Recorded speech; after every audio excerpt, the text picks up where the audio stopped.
ရတွေ့ပြီဒါဆိုရင်ချစ်ပဲ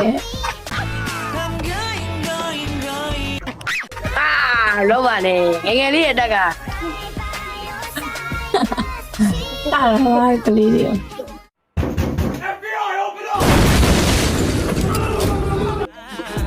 ော်ကြီးလေးတထိုးလောက်ပိတ်ထိုးလိုက်မှကျူရမကြောက်လို့မထုတ်တော့ပါဘူးဗျာထုတ်လိုက်ပါတေးချင်လို့ထုတ်လိုက်ပါ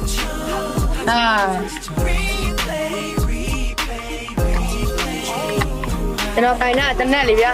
မနဲ့ကျွန်တော်အသက်တွေပြတ်ပါလေ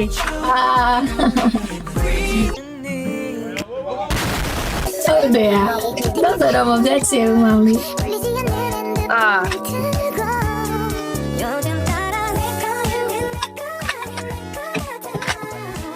ဟုတ်ပါတော့လေ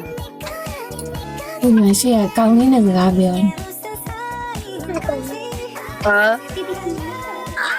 ကောင်မလေးဘယ်နေရောက်လဲစကားပြောယူရတယ်မမလေးဆိုတန်းကြော်မမမို့လို့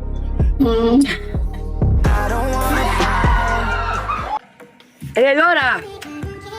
သူရဲတဲ့အချိန်မှာကောင်မလေးစကောလောက်ရှိအဲ့ဒါကိုမောက်ရွေးချဟုတ်လားဟုတ်တယ်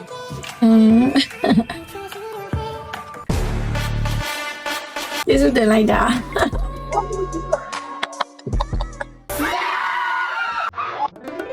ဘာပြောကြမလဲယူတဲ့အကြောင်းကိုပြောမယ်လေ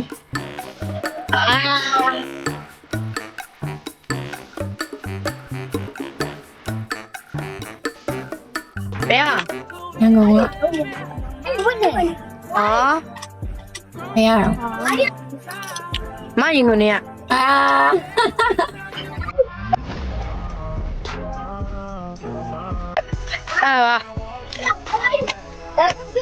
လေအဲ့တောင်းရတောင်းတွင်းကြီးဟုတ်က easy ပဲလား